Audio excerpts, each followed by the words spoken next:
নমস্কাৰ স্বাগতম জনাইছো প্ৰথম সংবাদলৈ ষ্টুডিঅ'ত ৰশ্মিতা গোস্বামী এটা বিতং খবৰ ৰাজ্য চৰকাৰী সহযোগী ভাষা হ'ব বড়ো ভাষা বিটিআৰ সাইন বোৰ্ডত বাধ্যতামূলক কৰা হল অসমীয়া ভাষা ষষ্ঠ অনুসূচীৰ বৰ্হিভূত এলেকা সামৰি বড়ো লোকৰ উন্নয়নৰ বাবে বড়ো কছাৰী ছাত্ৰ উন্নয়ন পৰিষদ গঠনৰ সিদ্ধান্ত গ্ৰহণ কৰা হয় খানাপাৰাত কেবিনেট বৈঠকৰ পিছতে ঘোষণা কৰিছে মন্ত্ৰী চন্দ্ৰমোহন পাটোৱাৰীয়ে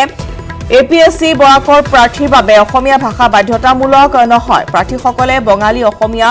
বড়ো ভাষা দিব পাৰিব পৰীক্ষা কেবিনেটত লোৱা সিদ্ধান্ত অনুসৰি গাঁওবুঢ়াৰ দৰমহা 6500 টকাৰ পৰা 9000 টকালৈ বৃদ্ধি কৰি দিয়া হৈছে আনহাতে ৰাজ্যৰ 428 খনকৈ চাহ বাগিচাৰ শিক্ষাৰ্থীলৈ বিনামূলীয়া ব্ৰেকফাষ্ট লাঞ্চ পোছাক দিয়াৰ সিদ্ধান্ত গ্ৰহণ কৰা হয় ৰাজ্যত অব্যাহত থকা নিযুক্তি কেলেংকাৰী মুখিমূৰ কৰিবলৈ চৰকাৰী নিযুক্তিৰ বাছনি পৰীক্ষাসমূহৰ দায়িত্ব এতিয়াৰ পৰা কোনো ব্যক্তিগত প্ৰতিষ্ঠানক নিদিয়াৰ সিদ্ধান্ত গ্ৰহণ কৰা হৈছে কেবিনেটত বিশ্ববিদ্যালয়ৰ জৰিয়তে নাইবা চৰকাৰী বিভাগে নিজৰ দায়িত্বত পাতিব লাগিব পৰীক্ষাসমূহ উপ পৰিদৰ্শক গ্ৰাম্য উন্নয়ন আদি বিভাগৰ পদসমূহৰ হ'বলগীয়া পৰীক্ষা এতিয়া বিশ্ববিদ্যালয়ৰ দ্বাৰা সম্পাদিত হ'ব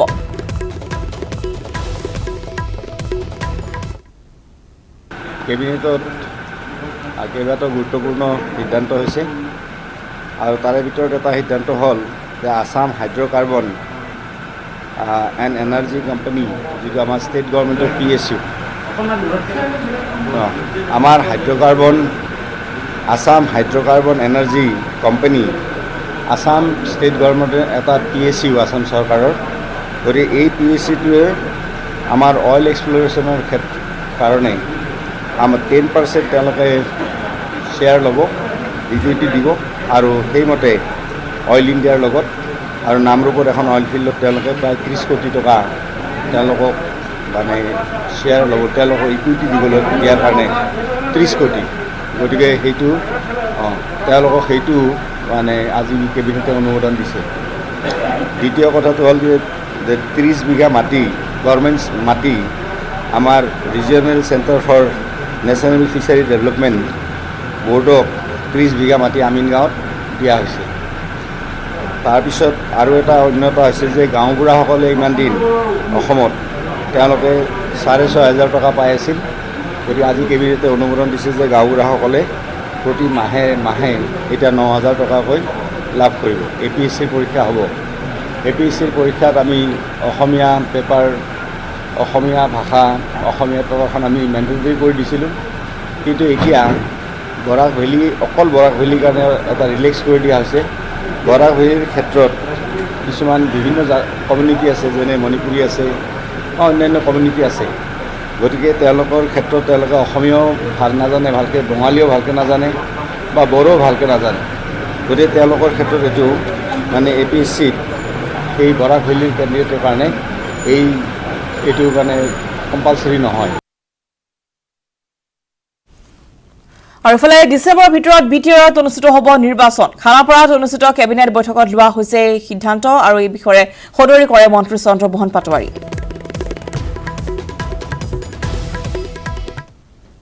BTC ইলেকশ্যন যিটো আছে তো BTC ইলেকশ্যনটো আমাৰ আজি কৰোনা মহামাৰীৰ কাৰণে আমাৰ স্থগিত হৈছিল আৰু যোৱাকালি মাননীয় মুখ্যমন্ত্ৰীয়ে অল পাৰ্টি মিটিং পাতিছিল আৰু অল পাৰ্টি মিটিং পতাত অল পাৰ্টি মিটিঙে এই সম্পৰ্কত তেওঁলোকৰ অপিনিয়ন দিছিলে বিভিন্ন দলে আমি BTC নিৰ্বাচনটো ডিচেম্বৰৰ ভিতৰত আমি পতাটো আমি সিদ্ধান্ত লৈছোঁ গতিকে এইটো আজি কেবিনেটৰ সিদ্ধান্ত হৈছে ডিচেম্বৰৰ ভিতৰত ইলেকশ্যনটো হ'ব আৰু ফলে স্বাধীনৰ CIDৰ জিম্মাত এতিয়া PK দত্ত মাৰাথা জেৰা অব্যাহত ৰাখিছে CIDৰ জেৰাত মুখ খুলিছে PK দত্তই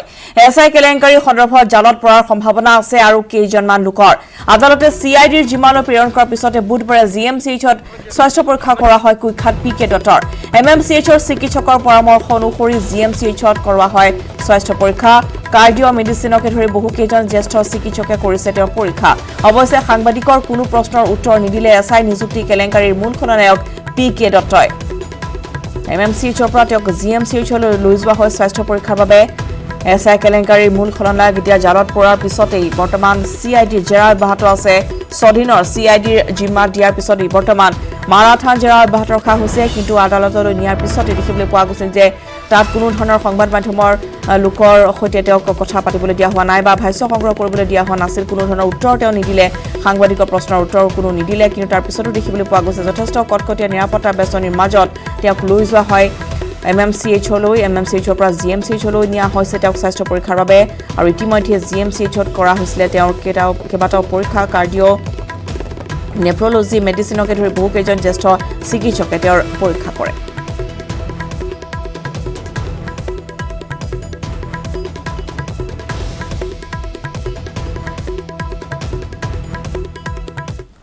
অৰফালে ৰাজ্যত কমা নাই কৰোনা ভাইৰাছৰ প্ৰকোপ বৰ্তমানলৈকে 1,90,209 জন কৰোনাত আক্ৰান্ত হৈছে বিগত 24 ঘণ্টাত 1,307 জন কৰোনা আক্ৰান্ত চিনাক্ত ইয়াৰে গুৱাহাটী 317 জন যোৰহাটত 135 জন ডিব্ৰুগড়ত 119 জন চিনাক্ত কৰা হৈছে কৰোনা পজিটিভিটিৰ হাৰ 3.92% বুধবাৰৰ দিনটো 33,344টা টেষ্ট সম্পন্ন কৰা হৈছে বৰ্তমানলৈকে আৰোগ্য লাভ কৰিছে 1,57,635 জনকৈ লোকে চিকিৎসাধীন হৈ আছে 31,786 জনকৈ ৰোগী বৰ্তমানলৈকে কৰোনাই প্ৰাণ কাঢ়িছে 785 জন লোকৰ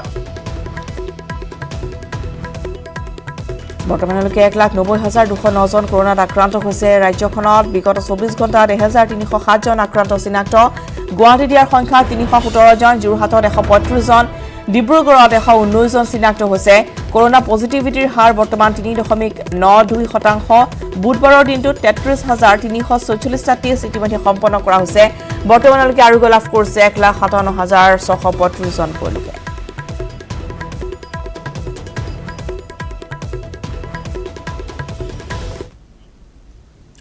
কেতিয়া কাৰাগাৰৰ পৰা মুকলি হ'ব কৃষক নেতা অখিল গগৈ দীঘলীয়া হ'ব নেকি অখিল গগৈৰ গোচৰ প্ৰক্ৰিয়া প্ৰায় 300টা দিন বন্দী হৈ আছে অখিল গগৈ কা আন্দোলনৰ নেতৃত্বলৈ গ্ৰেপ্তাৰ হৈছিল অখিল গগৈ প্ৰায় 300 দিন কাৰাগাৰত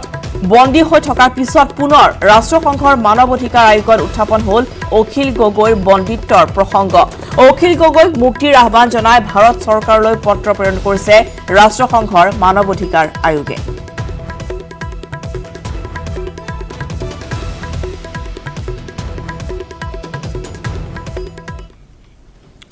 ফৰচুনাৰ মালিকে মহানগৰীত মাৰিলে যান-বাহন আৰক্ষীক যান-বাহন নিয়ম উলংঘা কৰি কৰ্তব্যৰত কনিষ্টেবলক চৰিয়াই পলায়ন কৰে ফৰচুনাৰ মালিকে AS11G7007 নম্বৰৰ ফৰচুনাৰ বাহনত আহি যান-বাহন আইন উলংঘা কৰিছিল ফৰচুনাৰ উদণ্ড মালিকে ভঙাগড়ত উৰণীয়া সেতুৰ তলত সংঘটিত হৈছিল এই ঘটনাটি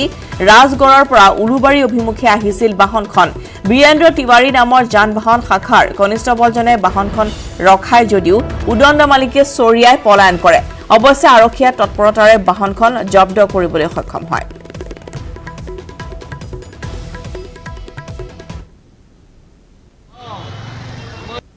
উল্টা সাইডে আছে গাড়ীখন উল্টা সাইডে আছে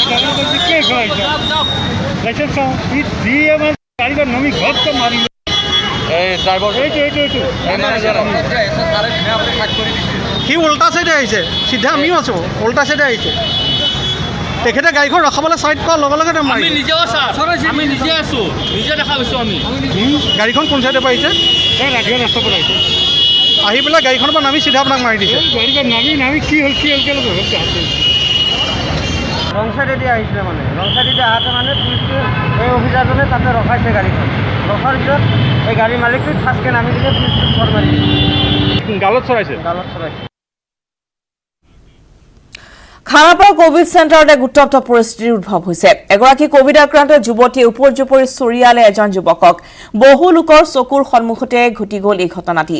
যুৱকৰ ওপৰত শ্লীলতা হানিৰ অভিযোগ যুৱতীগৰাকীৰ স্নানাগাৰৰ দৃশ্য গোপনে চাই থকাৰ অভিযোগতে যুৱকৰ এই দশা কৰিলে যুৱতীয়ে খানাপাৰা কোভিড চেণ্টাৰত চিকিৎসাধীন হৈ আছে দুয়োগৰাকী যুৱতীৰ চৰ খোৱাৰ পিছতে কৰ্তৃপক্ষই স্থানান্তৰ কৰিলে যুৱকজনক দৃশ্য আমি দেখুৱাইছো এনেদৰে চেণ্ডেলৰ কোপ খালে এজন যুৱকে যিগৰাকী যুৱকৰ বিৰুদ্ধে আছে গোপনে স্নানাগাৰৰ দৃশ্য চাই থকাৰ অভিযোগ আৰু খানাপাৰা কোভিড চেণ্টাৰত এই উত্তপ্ত পৰিস্থিতিৰ সৃষ্টি হয়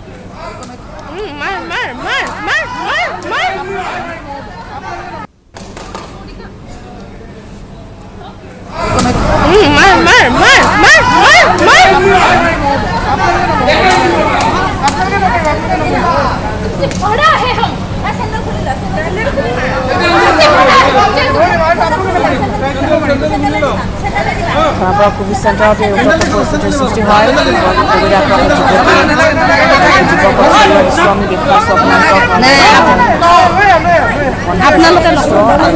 যুৱকজনে গোপনে স্নানাগাৰ দৃশ্য চোৱাৰ অভিযোগ আহিছে আৰু তাৰপিছত এই যুৱকজনক সেই স্থানৰ পৰা স্থানান্তৰিত কৰা হয়।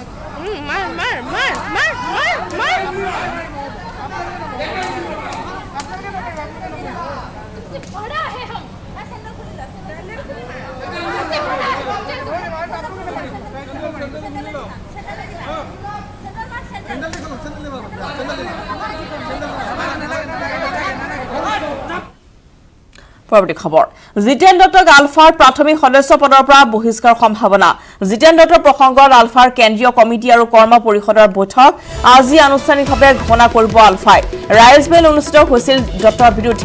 বিৰুদ্ধে উত্থাপিত হৈছে সতীৰ্থক হত্যা সংগঠনৰ ধন সোণ আত্মসাৎ সংগঠনৰ মাজত বিভাজনৰ অভিযোগ কেন্দ্ৰীয় কমিটি আৰু কৰ্ম পৰিষদৰ বৈঠকত দত্তৰ বিৰুদ্ধে কঠোৰ ব্যৱস্থা গ্ৰহণৰ সিদ্ধান্ত গ্ৰহণ কৰা হৈছে পুনৰ জনাও যে জিতেন দত্তক আলফাৰ প্ৰাথমিক সদস্য পদৰ পৰা বহিষ্কাৰ আছে পূৰ্ণ সম্ভাৱনা জিতেন দত্তৰ প্ৰসংগত আলফাৰ কেন্দ্ৰীয় কমিটি আৰু কৰ্ম পৰিষদৰ বৈঠক আজি আনুষ্ঠানিকভাৱে ঘোষণা কৰিব আলফাই ৰাইজমেল অনুষ্ঠিত হৈছিল জিতেন দত্তৰ বিৰুদ্ধে উত্থাপিত হৈছিল সতীৰ্থ হত্যা সংগঠনৰ ধন সোণ আত্মসাৎ সংগঠনৰ মাজত বিভাজনৰ অভিযোগ কেন্দ্ৰীয় কমিটি আৰু কৰ্ম পৰিষদৰ বৈঠকত দত্তৰ বিৰুদ্ধে কঠোৰ ব্যৱস্থা গ্ৰহণৰ সিদ্ধান্ত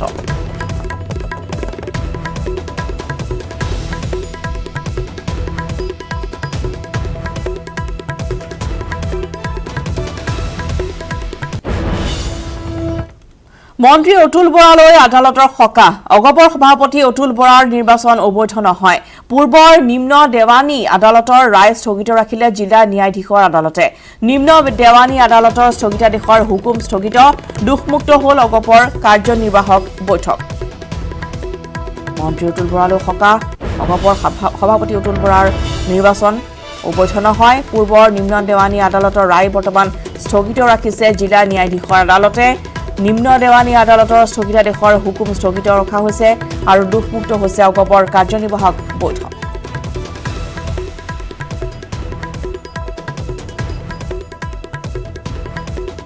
নিম্ন দেৱানী আদালতৰ ৰায়দান আছিলে that not to give effect to the resolutions passed in the general body meeting on 27/8/2020 has been stayed অৰ্থাৎ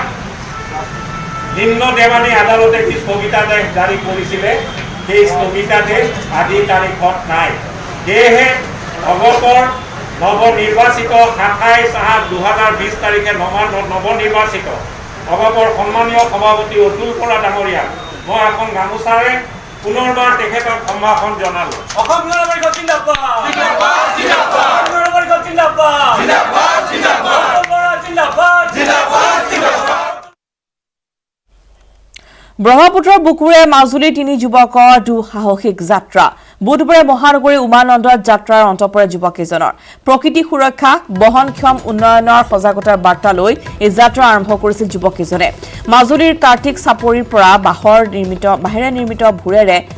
ৰিচান দলে শেখৰ বৰদলৈ আৰু নয়ন বৰদলৈ আৰম্ভ কৰিছিল এইটো সাহসিক যাত্ৰা আৰু এই যাত্ৰা ইতিমধ্যে অন্ত পৰিছে মাজুলীৰ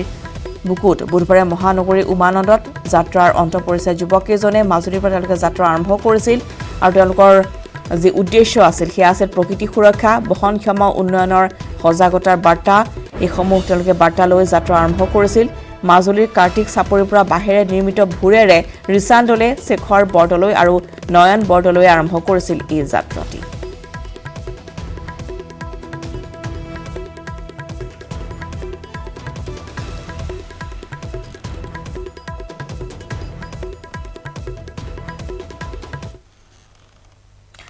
অৱশেষত অন্ধকাৰ কাল কুঠৰীৰ পৰা মুকলি আকাশৰ তললৈ ওলাই আহিল ৰিয়া চক্ৰৱৰ্তী কিন্তু জামিন নাপালে মুম্বাইৰ বাইকুলা জেলতে বন্দী হৈ থকা ৰিয়াৰ ভাতৃ সৌভিক চক্ৰৱৰ্তী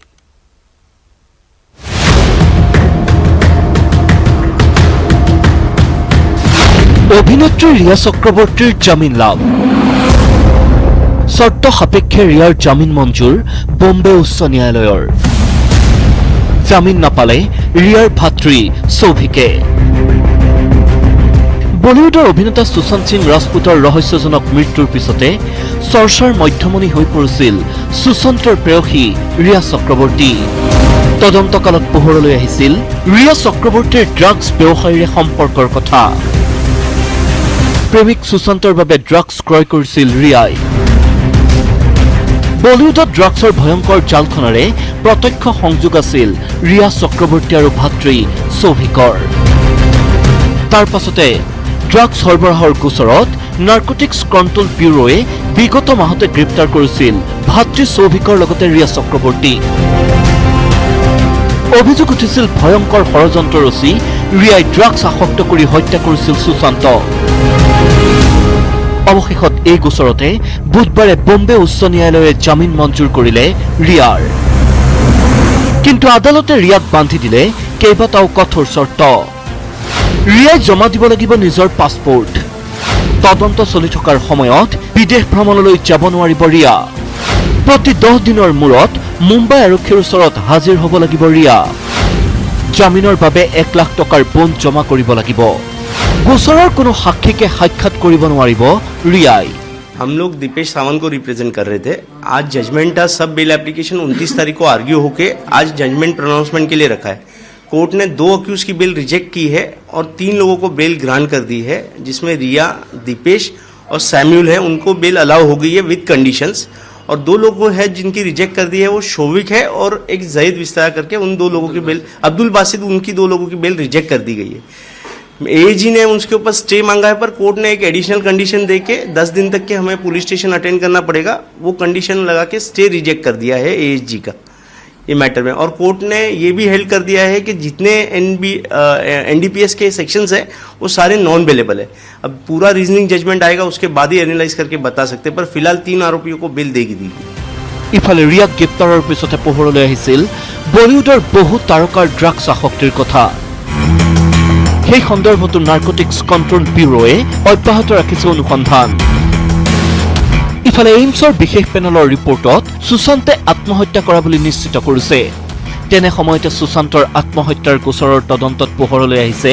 আন এক তথ্য। সুশান্তৰ বেংক একাউণ্টৰ পৰা ৰিয়াৰ একাউণ্টলৈ 55 লাখ টকাৰ লেনদেন হৈছিল। ইয়াৰ অধিকাংশ ধন ব্যয় হৈছিল প্ৰমোদ ভ্ৰমণ, স্পা আৰু উপহাৰ ক্ৰয়ত।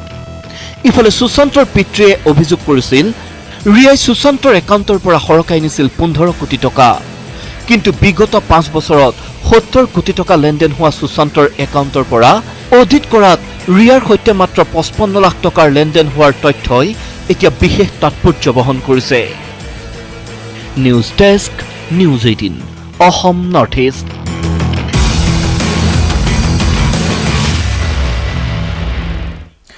ৰাজ্য কেবিনেটত বড়ো কছাৰী স্বায়ত্তশাসিত কল্যাণ পৰিষদ ঘোষণাৰ পিছতে এতিয়া উৎফুল্লিত হৈ পৰিছে বড়ো সমাজ। চৰকাৰৰ সিদ্ধান্তক আদৰণি জনাই দুধনৈত পালন কৰা হয় অবতৰীয়া দেৱালী। দুধনৈত বড়ো লোকসকলে এই দিনটো সমগ্ৰ বড়ো ৰাইজৰ বাবে এটা ঐতিহাসিক দিন আখ্যা দিয়ে। ফটকা আতচবাজি ফুটুৱাই আনন্দ উল্লাস বড়ো সমাজৰ। বহু সময় ধৰি নিশা দুধনৈ ৰাজপথত এনেদৰে ফুটিল ফটকা।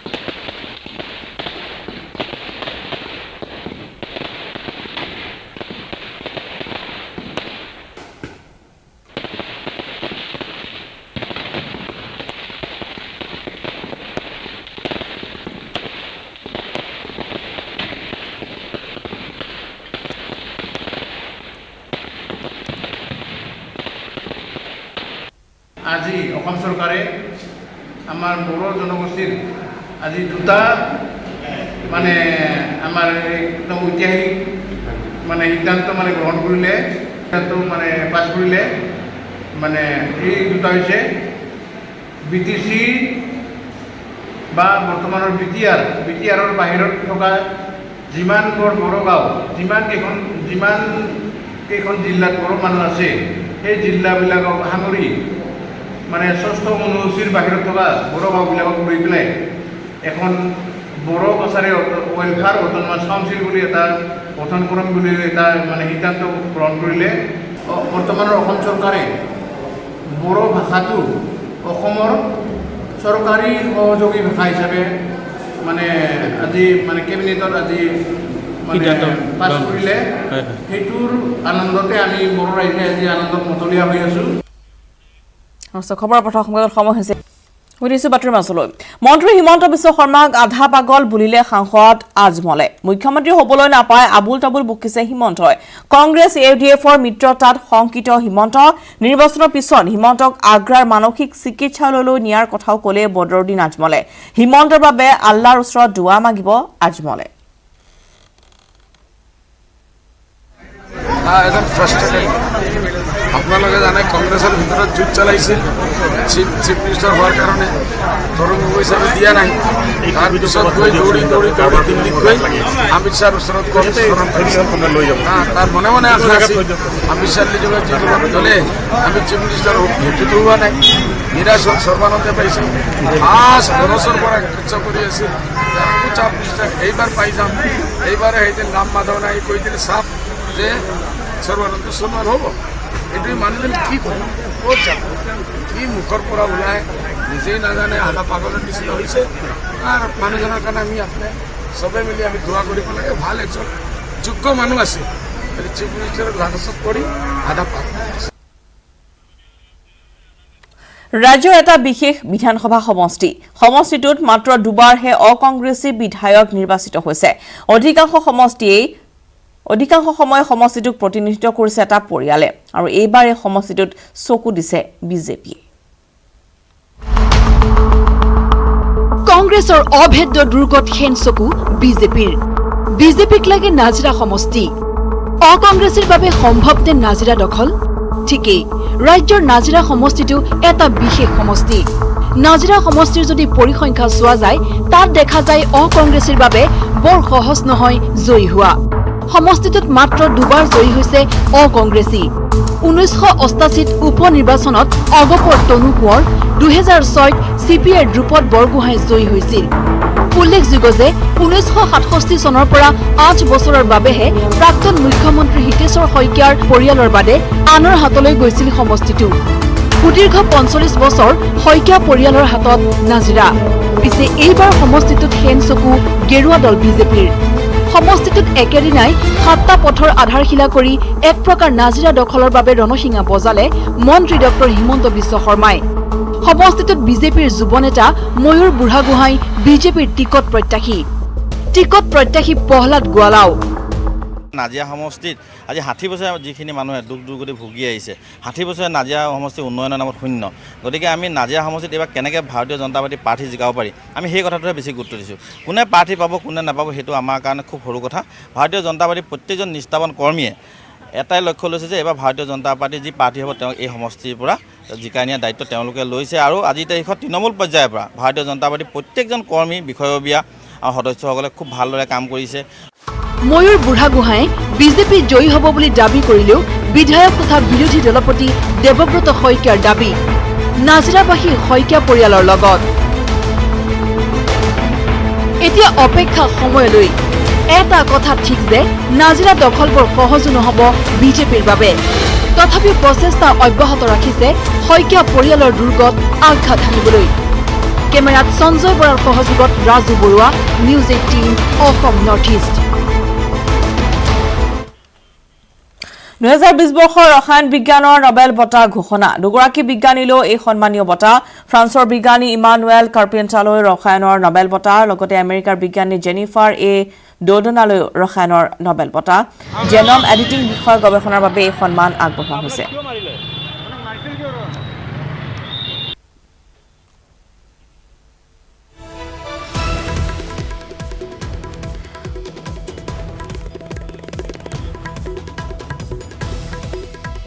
জনাও যে 2020 বৰ্ষৰ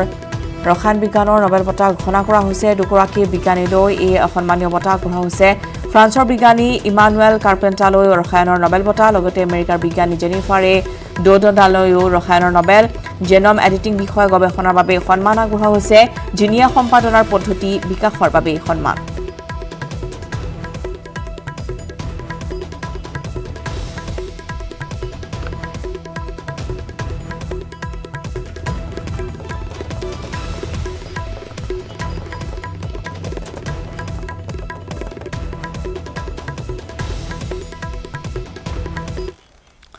ফলে ফৰ্চুনাৰক লৈ মহানগৰীৰ ৰাজপথত চিকিৎসকৰ গুণ্ডাগিৰি মহানগৰীৰ ৰাজপথত ফৰ্চুনাৰ লৈ ৰণবীৰ পাল নামৰ চিকিৎসকজনৰ দাদাগিৰি ভঙাগড়ত যান-বাহন আৰক্ষীক মাৰধৰ কৰিলে চিকিৎসক ৰণবীৰ পলে দিন দুপৰতে কৰ্তব্যৰত যান-বাহন আৰক্ষী এজনক চিকিৎসকজনে আক্ৰমণ কৰে যান-বাহন আইন ভংগ কৰাৰ বাবে বাহনখন ৰখাইছিল আৰক্ষীয়ে তাৰ পিছতে উদণ্ড চিকিৎসকজনে কনিষ্টবল বীৰেন্দ্ৰ তিৱাৰীক প্ৰহাৰ কৰি পলায়ন কৰে লগে লগে আৰক্ষীয়ে তৎপৰতাৰে বাহনখন জব্দ কৰাৰ লগতে চিকিৎসক ৰণবীৰ পল আৰু চালক মকবুল আলীক ইতিমধ্যে আটক কৰিছে